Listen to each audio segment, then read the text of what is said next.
कहते हैं कि जब जब अधर्म बढ़ता है तब तब भगवान अवतार लेते हैं। पर क्या आपने कभी सोचा है, रावण जिसने भगवान राम से युद्ध किया, क्या उसने कभी राम का नाम लिया?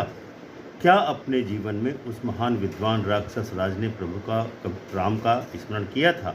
आज जानते हैं उस रहस्य को जिसे सुनकर आप भी सोच में पड़ जाएंगे। रावण का पूरा जन्म जीवन राम शब्द से बोलने से बचता रहा।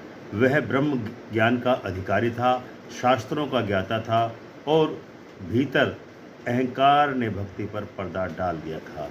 जब तक वह अपने अहंकार में डूबा रहा, उसने राम का नाम कभी नहीं लिया, क्योंकि राम नाम लेने का अर्थ है अहंकार का समर्पण। और रावण का सबसे बड़ा दोष यही था, उसका अभिमान।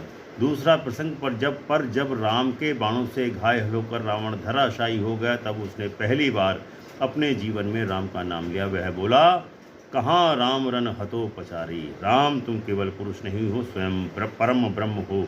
यह वह जान चुका था कि उसका अंत किसी भी मानव से संभव नहीं है, बल्कि स्वयं विष्णु के अवतार से हुआ है। तीसरा प्रसंग वाल्मीकि रामायण में उल्लेख आता है कि जब रावण मरणासन्न स्थिति में राम का नाम जपते हुए अपने कर्मों का पश्चाताप करता है, यानी उसने जीवन में केवल एक बार मृत्यु के क्षण पर राम का नाम लिया, लेकिन एक बार में ही उस राम का नाम लेना उसकी मुक्ति का कारण बन गया।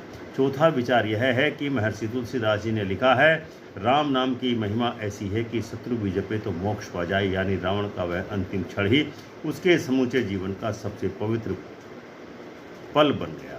रावण ने राम का नाम केवल एक बार लिया, पर वह एक बार ही उसका अनंत जन्मों के पाप को धोकर चला गया। यह हमें सिखाता है कि जब तक हम अहंकार में रहते हैं, भगवान हमसे दूर रहते हैं, पर जैसे ही हम नम्रता से सिर झुकाते हैं, एक बार राम कह देने से जीवन सार्थक हो जाता है। तो मित्रों, रावण ने राम का नाम केवल एक बार लिया। अब सवाल यह है, क्या हम राम का नाम रोज लेते हैं? लेकिन कितनी श्रद्धा से, कितनी विनम्रता से? कमेंट करके अवश्य बताएं कि आप राम का नाम कितनी बार लेते हैं। धन्यवाद।